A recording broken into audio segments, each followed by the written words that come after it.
Hello नमस्कार दोस्तों, मैं हरेंद्र कुमार आप सभी का दोस्त, आप सभी को इंजीनियर हरेंद्र क्लासेस में स्वागत करता हूं। जैसा कि दोस्तों कल का मेरा क्वेश्चन था कि बताइए सरोजनी नायडू का पुस्तक का क्या नाम था, तो गोल्डन थ्रेशोल्ड। गोल्डन थ्रेशोल्ड, ठीक है। इनका प्रमुख पुस्तक कौन था बाबू? Golden threshold. अब गोल्डन गर्ल के नाम से किसे जाना जाता है? PT Usha. Golden girl PT Usha. कोई दिक्कत है? चलिए दोस्त, आज हम लोग पाषाण काल की ओर बढ़ते हैं। रॉबर्ट ब्रूस फुट थे कौन बाबू? तो एक भूगर्भ वैज्ञानिक और पुरातत्वविद, यानी भूगर्भ वैज्ञानिक भी थे और पुरातत्वविद भी थे। Robert Bruce foot. कोपेनहेगन संग्रहालय की सामग्री पाषाण, कांस्य और लौह युग का त्रियुगीन विभाजन किया था किसने? तो थॉमसन ने। किसने? थॉमसन ने।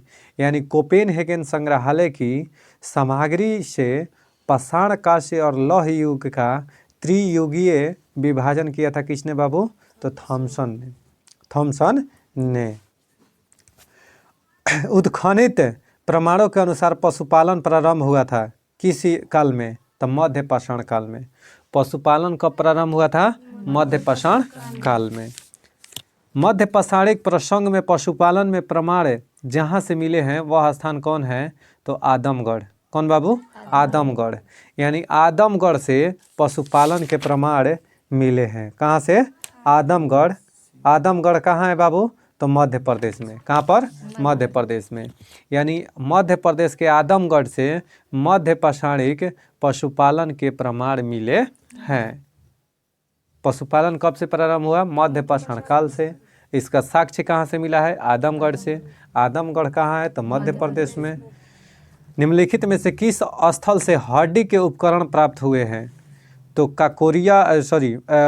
महदहा से और सराय नाहर राय से। यानी महदहा और सराय नाहर राय से क्या मिला है बाबू? तो हड्डी से के उपकरण प्राप्त हुआ है। हड्डी के उपकरण प्राप्त हुआ है। हड्डी से निर्मित आभूषण भारत में मध्य पाषाण काल के संदर्भ में प्राप्त हुए हैं। कहाँ से? तो सराय नाहर राय से और महदहा से। दो चीज़ याद रखिएगा, सराय नाहर राय से और महदहा से। ये दो जगह से हड्डी से निर्मित आभूषण भारत में मध्य पाषाण काल में प्राप्त हुआ है। सुनिए, कह रहा है कि एक ही कब्र से 3 मानव कंकाल निकले हैं। कहाँ से बाबू? तो दमदमा से। दमदमा कहाँ है बाबू? तो देखिए, दमदमा उत्तर प्रदेश के प्रतापगढ़ जिले में स्थित है। कहाँ पर? उत्तर प्रदेश में। वहीं दमदमा से क्या हुआ है कि एक ही कब्र से 3 गो मानव के कंकाल मिले हैं। 3 मानव के कंकाल मिले हैं, ठीक। खाद्यान्नों की कृषि सर्वप्रथम प्रारंभ हुई थी नवपाषाण काल में। यानी खाद्यान्नों जो खाने वाला है ना, खाद्यान्नों का उत्पादन सर्वप्रथम नवपाषाण काल में हुआ। यही वह समय है जब मनुष्य कृषि कार्य से परिचित हुआ। यानी मनुष्य कृषि कार्य में से परिचित कब हुआ? नवपाषाण काल में। और खाद्यान्नों का उत्पादन कब प्रारंभ हुआ बाबू? नवपाषाण काल में।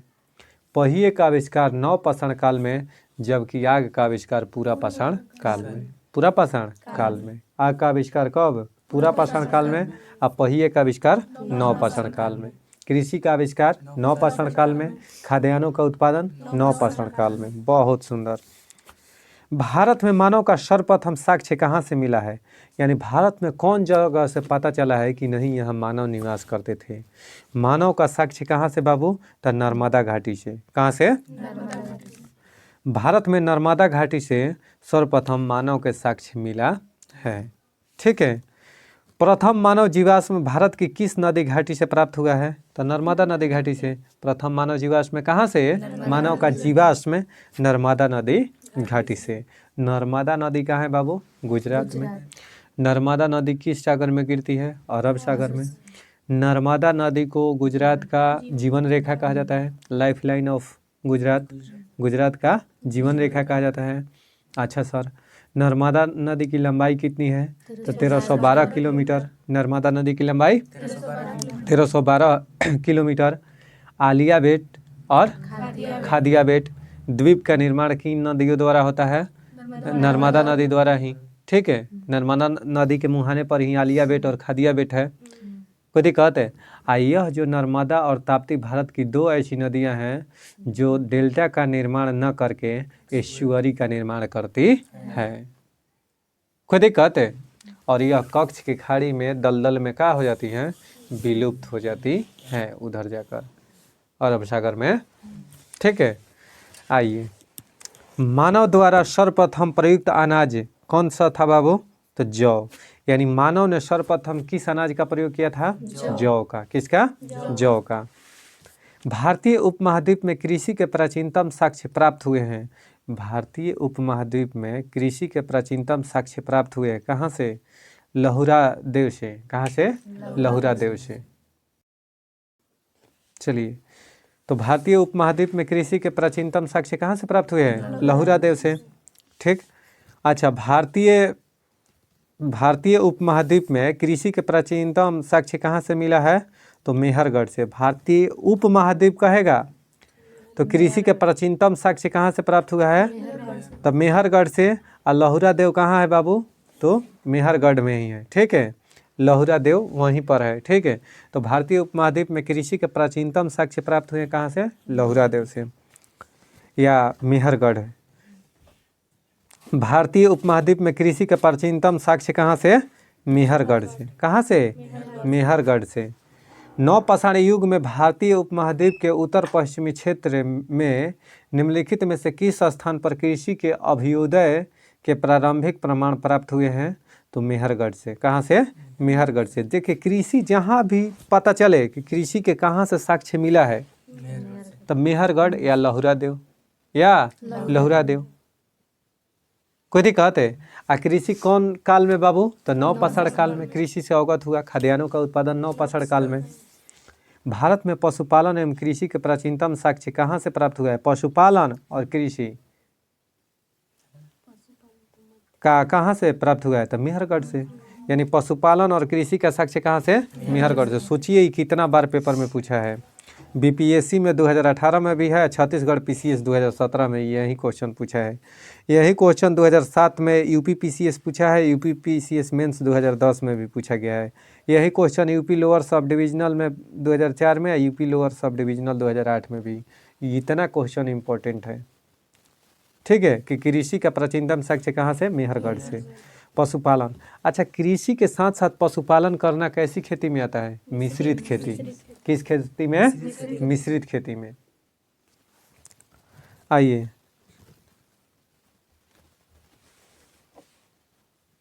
देखिए, धान की खेती का प्राचीनतम साक्ष्य कोल्डिहवा से प्राप्त हुआ है। कहाँ पर? कोल्डिहवा उत्तर प्रदेश में है। उत्तर प्रदेश के कोल्डिहवा से कृषि के प्राचीनतम कृषि में जो धान की खेती है ना, धान की खेती का प्राचीनतम साक्ष्य मिला है। सुनिएगा, उत्तर प्रदेश की सांस्कृतिक विरासत के संदर्भ में निम्न कथनों में से सही है, तो सही कथन सुनिएगा।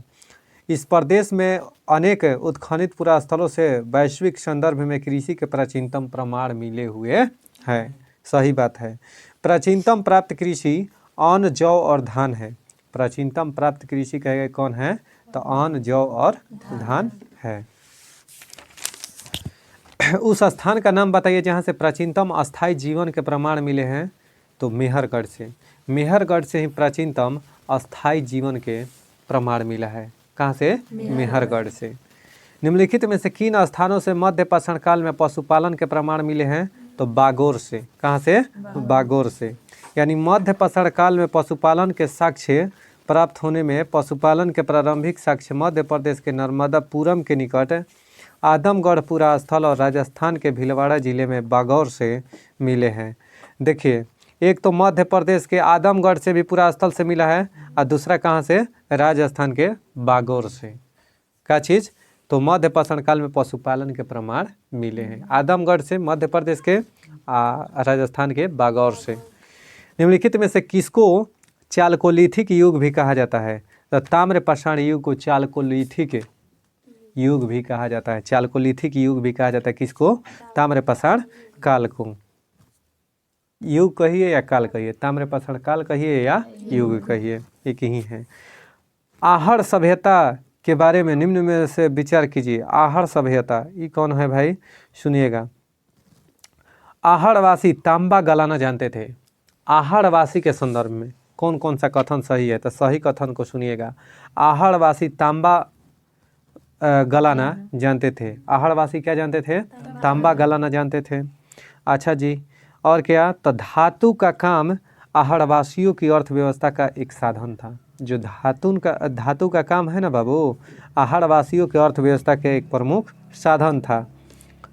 यहाँ से काले रंग के मृदभांड मिले हैं, जिस पर सामान्यतः सफ़ेद रंग से ज्यामितीय आकृतियाँ उकेरी गई हैं। यानी यहाँ से काले रंग के मृदभांड मतलब समझ रहे हैं? कब? मिट्टी का घड़ा, कच्चा जो मिट्टी है ना, कच्चा मिट्टी के घड़ा को क्या कहा जाता था? मृदभांड। तो काले रंग के मृदभांड मिले हैं कहाँ से? तो आहड़ की सभ्यता से, जिन पर सामान्यतः सफ़ेद रंग से ज्यामितीय आकृतियाँ उकेरी रहती थी। ठीक है। नौदा टोली किस राज्य में स्थित है? तो मध्य प्रदेश में। नौदा टोली किस राज्य में? मध्य प्रदेश में स्थित है। बृहत पाषाण स्मारकों की पहचान की गई है। तो मृतक को दफनाने के स्थान के रूप में, मृतक को दफनाने के स्थान के रूप में किसका? तो बृहत पाषाण स्मारकों की पहचान की गई है। यानी बृहत पाषाण काल में जो स्मारक होता था ना बाबू, वह किस लिए होता था? तो मृतकों को दफनाने का स्थान होता था। नौदा टोली का उत्खनन किसने किया था? तो HD संकालिया ने। HD संकालिया ने। देखिए नौदा टोली मध्य प्रदेश में है। नौदा टोली कहाँ है? मध्य प्रदेश में। अच्छा जी, उत्खनन डेक्कन कॉलेज पूना के प्रोफेसर HD संकानिया ने इसका खोज किया था। HD संकानिया ने खोज किया था। निम्न में से किस एक पुरास्थल से पाषाण संस्कृति से लेकर हड़प्पा सभ्यता तक के सांस्कृतिक अवशेष प्राप्त हुए हैं? तो मेहरगढ़ से। कहाँ से? मेहरगढ़ से पुरास्थल पाषाण काल से लेकर हड़प्पा सभ्यता तक के लिए सांस्कृतिक अवशेष प्राप्त हुए हैं। देखिए, राख का टीला निम्नलिखित में से किस नौपाषाणिक स्थल से संबंधित है? तो संगन कल्लू। राख का टीला निम्नलिखित में से किस नौपाषाणिक स्थल से संबंधित है? संगन कल्लू से। राख का टीला संगन कल्लू, याद रखिएगा। राख का टीला किस नौपाषाणिक स्थल से संबंधित है? तो संगन कल्लू स्थल था, नौपाषाणिक स्थल, जो कि कर्नाटक के मैसूर में है। भीमबेटका किसके लिए प्रसिद्ध है? तो गुफाओं का शैलचित्र के लिए। गुफाओं के शैलचित्र के लिए भीमबेटका प्रसिद्ध है। ठीक है। निम्न में से कौन सा स्थल प्रागैतिहासिक चित्रकला के लिए प्रसिद्ध है? भीमबेटका। निम्नलिखित में से कौन सा स्थल प्रागैतिहासिक चित्रकला के लिए प्रसिद्ध है? भीमबेटका। भीमबेटका की गुफाएं कहाँ हैं बाबू? मध्य प्रदेश में। भीमबेटका की गुफाएं कहाँ स्थित है? मध्य प्रदेश के अब्दुल्लागंज रायसेन में। अब्दुल्लागंज रायसेन में। भीमबेटका की खोज किसने किया था? भीमबेटका को किसने खोजा था बाबू? तो डॉक्टर विष्णुधर वाकणकर ने। डॉक्टर विष्णुधर वाकणकर ने। विष्णुधर वाकणकर। तो आप विष्णुधर याद कर सकते हैं। यानी भीमबेटका को किसने बनाया था? तो विष्णुधर खोजा था, तो विष्णुधर वाकणकर।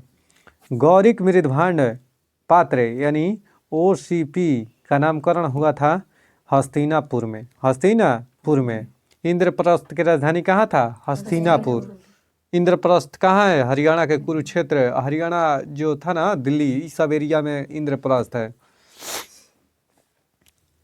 कोई दिक्कत है? महाभारत का युद्ध कितने दिन चला था? 18 दिन। महाभारत का फारसी में अनुवाद किसने किया था? बदायूनी ने। किस नाम से किया था? राजनामा नाम से। महाभारत कुल 18 दिन लड़ा गया था कुरुक्षेत्र हरियाणा में। ठीक है। महाभारत के रचयिता कौन है? वेद व्यास। रामायण के वाल्मीकि। सुनिए, निम्नलिखित में से किस भारतीय पुरातत्ववेद ने पहली बार भीमबेटका को देखा और उसके शैलचित्रों के प्रागैतिहासिक महत्व को खोजा? तो VS यानी विष्णुधर वाकणकर कड़कर। तो देखिए शॉर्ट में दे दिया VS वाकड़कर, तो वाकड़कर याद रखिए।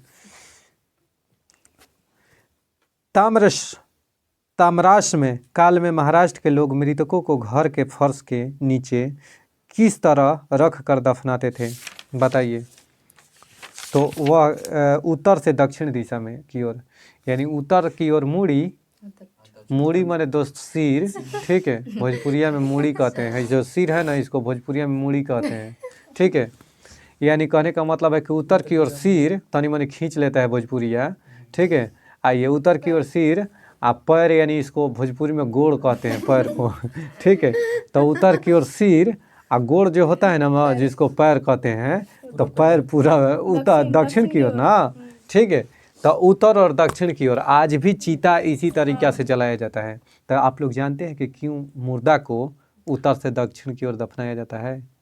क्योंकि उत्तर की ओर क्या होता है कि नॉर्थ साउथ पोल, चुंबक किस ओर झुका रहता है, नॉर्थ साउथ की ओर। तो आपका जो भी याददाश्त रहता है ना उसको थोड़ा खींच लेता है, इसीलिए कभी भी घर में उत्तर की ओर मुड़ी कर नहीं सोना चाहिए। फिर आ गया सिर, मुड़ी कहने का मतलब है सिर दोस्त, उत्तर की ओर करके नहीं सोना चाहिए। उत्तर की ओर कभी सिर अपना नहीं करना चाहिए, क्योंकि मुर्दा को सुलाया जाता है, उससे आपका याददाश्त पर इफेक्ट पड़ता है। ये सर जब ये ऐसा बात आ गया तो सर सुने हैं ना कि चीता पर जलाने जाते हैं ना जो लोग, तो कभी कभी देखिएगा मुर्दा ऐसे काँप उठेगा, काँपेगा, काँप जाएगा। हो सकता है कि जो लादा हो उस पर लकड़ी वगैरह भड़क जाए। तो आप आज जान जाइए कि इससे आप डराइएगा नहीं, ऐसा नहीं कि वो जिंदा है। क्या होता है कि कुछ याददाश्त जो होता है ना वो फंसा के फंसा रह जाता है, तो कुछ देरी बाद निकलता है। जैसे याददाश्त जो होता है, जैसे सपना आप लोग देखते हैं ना, और सपना जब ही टूटता है तो कैसा मिजाज होता है, उसी तरह से याददाश्त हो जाता है। मर जाने के बाद भी कुछ याददाश्त माइंड में रहता है, ठीक है। तो वहीं उसको निकलने में घबराहट होता है। जैसे जो ही वो याददाश्त, अब पूरा बॉडी तो अपना आपका ख़त्म है, मर गए हैं, तो वो क्या करेगा कि निकलेगा। क्या करेगा? निकलेगा याददाश्त। तो वहीं आउट होता है ना, तो मुर्दा इसे काँपेगा, जो लाश है वह हिलेगा। तो उससे आप लोग चिंतित मत होइएगा, डरा कर भागिएगा नहीं। समझ में आ गया ना? वो कुछ नहीं है, याददाश्त है, एक्चुअल में वो मर चुका है। आइए, तो किस ओर सुलाया जाता था बाबू ताम्रपाषाण काल में मुर्दा को? उत्तर से दक्षिण की ओर। देखिए, निम्न में से किस स्थल से मानव कंकाल के साथ कुत्ते का कंकाल भी सावधान से प्राप्त हुआ है? तब बुर्ज होम से। निम्न में से किस स्थल से मानव कंकाल के साथ कुत्ते के कंकाल भी सावधान से प्राप्त हुए हैं? तो बुर्ज होम से। कहाँ से? बुर्ज होम से। यानी देखिए श्रीनगर के निकट बुर्ज होम है, ठीक है। वहाँ से बाबू मानव कंकाल के साथ कुत्ते के कंकाल भी प्राप्त किए गए हैं, ठीक। निम्नलिखित में से किस स्थान पर मानव के साथ कुत्ते को दफनाने का साक्ष्य मिला है? तब बुर्ज होम से। वहीं पर मानव के साथ उनका जो कुत्ता था ना उसको भी उसी के साथ दफना दिया जाता था। चलिए दोस्तों, भारत के निम्न मिट्टियों में से कौन सा बेसाल्ट लावा के अपक्षय के कारण निर्मित हुई है? तो रेगुर मिट्टियाँ। कौन सी मिट्टी? रेगुर मिट्टी का निर्माण बेसाल्ट लावा के अपक्षय के कारण हुई है। काली मिट्टी को किस नाम से जानते हैं? रेगुर मिट्टी, या रेगुर मिट्टी को और किस नाम से? चारनोजम मिट्टी के नाम से जाना जाता है। भारत में काली कपास मृदा की रचना निम्नलिखित में से किसके अपक्षय के कारण होता है? तो विदरी यानी फिशर ज्वालामुखी चट्टान के कारण होता है। भारत में काली कपास मृदा की रचना, क्या कन्या? भारत में काली कपास मृदा की रचना किसके अपक्षय के कारण होता है बाबू? तो विदरी यानी फिशर ज्वालामुखी के चट्टान के कारण होता है, ठीक है। अब सुनिएगा, कपास जो है ना किस मिट्टी में उपजाया जाता है बाबू? काली मिट्टी में। कपास किस मिट्टी में? काली मिट्टी में। रेगुर किसका नाम है? काली मिट्टी का। रेगुर मिट्टी सबसे ज़्यादा किस राज्य में पाई जाती है? तो महाराष्ट्र में। महाराष्ट्र में सबसे अधिक बाबू काली मिट्टी पाई जाती है। सबसे अधिक काली मिट्टी कहाँ पर? महाराष्ट्र में। उसके बाद गुजरात एरिया में उधर, ठीक है। काली कपास मिट्टी के लिए जानी जाती हैं। काली कपास मिट्टी निम्नलिखित में से किस नाम से जानी जाती हैं? तो रेगुर के नाम से। किस नाम से? देखिए दक्षिण ट्रैप की रेगड़ मिट्टियाँ काली होती हैं। जो दक्षिण ट्रैप है ना उसकी रेगड़ मिट्टियाँ कैसी होती हैं? काली होती है। भारत की निम्नलिखित मिट्टियों में से कपास की खेती के लिए कौन सी सर्वाधिक उपयुक्त है? तो रेगुर मिट्टी यानी काली मिट्टी कपास के लिए उपयुक्त है। काली मिट्टी कपास की खेती के लिए उपयुक्त है, बिल्कुल सही है। कारण क्या है? तो उसमें जैव तत्व प्रचुर मात्रा में होता है। तो देखिए ये सही है और गलत है। इसमें जैव तत्व प्रचुर मात्रा में नहीं होता है। तो सर होता क्या है? तो सुनिए, काली मिट्टी तीव्र जल धारण की क्षमता पाई जाती है, यानी काली मिट्टी में जल धारण की क्षमता अधिकतम पाई जाती है। या क्ले मिट्टी इसी को कहते हैं, क्ले चिकनी मिट्टी। चिकनी मिट्टी में जल धारण की क्षमता सबसे अधिक होती है। सबसे कम किस में होती है बाबू? बलुई मिट्टी में। किस में? बलुई मिट्टी में। यह भीगने पर ठोस चिपचिपे हो जाती हैं और सूखने पर अंकुचित एवं दरार युक्त होता है। काली मिट्टी क्या होता है? सूखता है ना तो दरार फट जाता है, ठीक, दरार युक्त हो जाती है। इसलिए इसे स्वतः जुताई वाली मिट्टी कहा जाता है। यानी काली मिट्टी को स्वतः जुताई वाली मिट्टी भी कहा जाता है। काली मिट्टी कपास की खेती के लिए सर्वाधिक उपयुक्त है। इस मिट्टी का रंग गहरा काला से हल्का काला और चेस्टनट की तरह होता है। सामान्यतः इसमें लोहा, चूना और कैल्शियम, पोटास, एल्युमिनियम और मैग्नीशियम कार्बोनेट की प्रचुरता पाई जाती है, परंतु नाइट्रोजन और फास्फोरस और जैव पदार्थों ह्यूमस की कमी पाई जाती है। ध्यान से सुनिएगा बाबू, इसमें नाइट्रोजन की कमी पाई जाती है। नाइट्रोजन की कमी पाई जाती है किसमें? काली मिट्टी में नाइट्रोजन और फास्फोरस और जैव पदार्थों यानी ह्यूमस की मात्रा की कमी पाई जाती है। इसलिए यह गलत था कि काली मिट्टी में ह्यूमस की मात्रा पाई जाती है, यानी जैव तत्व की प्रचुर मात्रा पाई जाती है, तो जो कि बिल्कुल गलत है। काली मिट्टी कपास की कृषि के लिए उपयुक्त है, बिल्कुल सही है। और उनमें नाइट्रोजन तथा जैव पदार्थों की प्रचुरता पाई जाती नहीं। काली मिट्टी में नाइट्रोजन, फास्फोरस और जैव पदार्थों की कमी पाई जाती है, अधिकता नहीं पाई जाती है। देश के निम्नलिखित मिट्टियों में से किसे स्वतः कृषि मिट्टी कहा जाता है? तो कपास की काली मिट्टी, यानी जो काली मिट्टी है ना उसको स्वतः कृषि मिट्टी यानी स्वतः जुताई वाली मिट्टी कहा जाता है। कौन सी मिट्टी कपास की खेती के लिए उपयुक्त है? काली मिट्टी। लावा मिट्टियाँ पाई जाती हैं तो मालवा पठार में। मालवा पठार यानी पश्चिम भारत की काली मिट्टी का निर्माण लावा से हुआ है, इसलिए इसे लावा मिट्टी भी कहा जाता है। मालवा का पठार दक्कन ट्रैप के ही, यानी जो दक्कन का पठार है ना, मालवा का पठार, उस साइड में काली मिट्टी का क्षेत्र पाया जाता है। चलिए दोस्त, लावा मिट्टियाँ पाई जाती हैं कहाँ पर? तो मालवा पठार में। ये तो हो गया। झारखंड में काली मिट्टी कहाँ पाई जाती है? तो राजमहल पहाड़ी प्रदेश में। राजमहल पहाड़ी प्रदेश में झारखंड में काली मिट्टी पाई जाती है। इस मृदा को सिंचाई की कम आवश्यकता होती है क्योंकि वह नमी रोक कर रखती है। वह कौन सी मिट्टी है? काली मिट्टी। काली मिट्टी को कम के सिंचाई की जरूरत होती है। निम्नलिखित कथनों में से कौन सा सही है? तो सही कथन सुनिएगा केवल, ठीक है। काली मिट्टी हिमालय क्षेत्र में पाई जाती है। काली मिट्टी हिमालय क्षेत्र में पाई जाती है, यह गलत है, यह गलत है। बाकी सही सुनिएगा क्या है? तो काली मिट्टी को स्थानीय भाषा में रेगुर मिट्टी कहा जाता है, या चारनोजम मृदा के नाम से काली मिट्टी को ही जाना जाता है। काली मिट्टी मालवा के पठार में पाया जाता है। सबसे अधिक काली मिट्टी महाराष्ट्र में पाई जाती है, उसके बाद में गुजरात एरिया में, ठीक है। काली मिट्टी कपास के लिए उपयुक्त है। चाय के लिए लैटेराइट मिट्टी उपयुक्त है। सबसे अधिक जल शोधन क्षमता किसके? जल ग्रहण करने की क्षमता किसमें होती है? काली मिट्टी में। काली मिट्टी फटती हैं तो दरारें पड़ जाती हैं, इसलिए इसको क्या कहते हैं? स्वतः कृषि योग्य भूमि कहते हैं, या स्वतः जोत्य भूमि कहा जाता, कृषि जोत्य भूमि कहा जाता है। सुनिए, क्रेब्स के अनुसार रेगुर मिट्टी अनिवार्य रूप से एक परिपक्व मिट्टी होती है। क्रेब्स मिट्टी क्या होती है? रेगुर मिट्टी अनिवार्य रूप से एक परिपक्व मिट्टी होती है। काली मिट्टी में नाइट्रोजन, फास्फोरस और फॉसिज में यानी ह्यूमस की क्या होती है बाबू? कमी होती है। जीवाश्म की क्या होती है? कमी होती है। भारतीय संविधान में कुल कितनी अनुसूचियां हैं? 12 अनुसूचियां हैं, ठीक। भारतीय संविधान में कितनी अनुसूचियां है बाबू? 12 अनुसूची। फर्स्ट में क्या चीज़ है? राज्यों का संघ। राज्यों का संघ, राज्यों और यूनियन टेरिटरीज यानी संघ शासित प्रदेशों का संघ है। अनुसूची 2 में क्या है बाबू? अनुसूची 2 में वेतन और भत्ता, यानी राष्ट्रपति, उपराष्ट्रपति, ठीक है, ये सब जितने भी अधिकारी हैं सबका कहाँ से बाबू, तो भत्ता, पेंशन और भत्ता, वेतन भत्ता, ये सब किस में, तो द्वितीय अनुसूची में।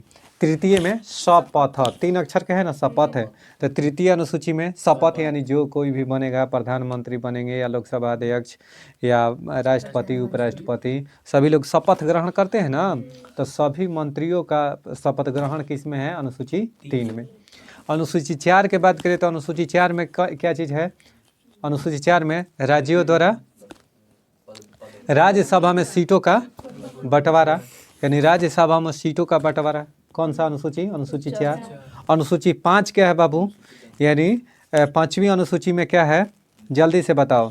इसमें अनुसूचित क्षेत्रों और अनुसूचित जनजाति क्षेत्रों के प्रशासन और नियंत्रण के बारे में उल्लेख है, ठीक। अच्छा, 6ठी अनुसूची में तो इसमें 4 राज्य, असम, मेघालय, त्रिपुरा, मिजोरम। नीचे वाला असम, मेघालय, त्रिपुरा, मिजोरम, नीचे वाला चारों का जिक्र, ठीक है। वहाँ पर शासन और क्या चीज़, तो प्रशासन और नियंत्रण के बारे में उल्लेख है। 7वीं अनुसूची में केंद्र और राज्यों के बीच शक्तियों का बंटवारा, केंद्र और राज्यों के बीच शक्तियों का विभाजन। इसी के तहत आता है संघ सूची, राज्य सूची और समवर्ती सूची।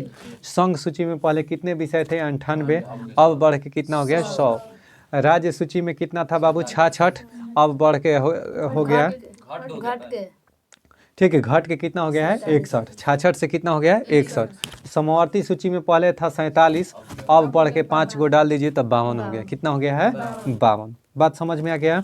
8वीं अनुसूची में आते हैं। 8वीं अनुसूची में 22 भाषाओं का उल्लेख है। अब 22 भाषा मूलतः संविधान में कितने भाषा थे बाबू, 14। अच्छा, 15वां भाषा कौन था है, तो प्रथम बार जोड़ा गया था सिंधी भाषा। 21वां संविधान संशोधन 1967 21वां संविधान संशोधन 1967 ईस्वी में सर्वप्रथम सिंधी भाषा को जोड़ा गया था। उसके बाद में कौन था, 71वां संविधान संशोधन 1992। 71वां संविधान संशोधन 1992, इसके तहत 3 गो, ठीक है, कोकड़ी, मणिपुरी और नेपाली, कोकड़ी, मणिपुरी और नेपाली 3 भाषाओं को जोड़ा गया संविधान में।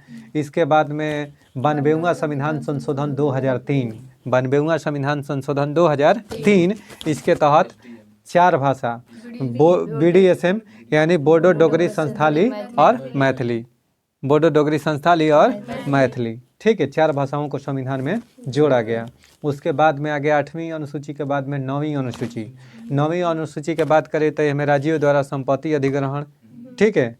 इसमें क्या किया गया कि राज्य द्वारा संपत्ति अधिग्रहण को क्या कर दिया गया, बैन कर दिया गया, भूमि सुधार, भूमि अधिग्रहण, ठीक है। इसको 9वीं अनुसूची में।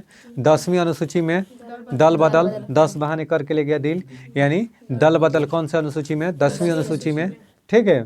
10वीं अनुसूची में दल बदल अधिनियम कौन, तो 52वां संविधान संशोधन 1992, 85, 52वां संविधान संशोधन 1985 में दल बदल आया, ठीक है।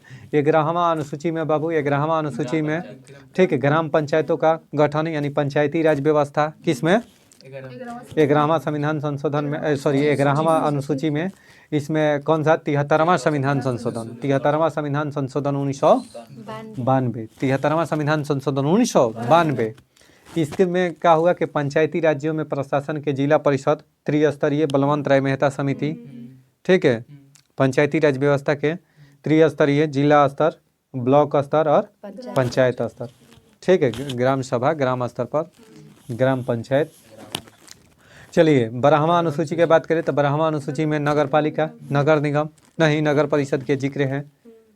74वां संविधान संशोधन 1992 में ही, लेकिन लागू हुआ ये दोनों कब, 93 में, 1993 में।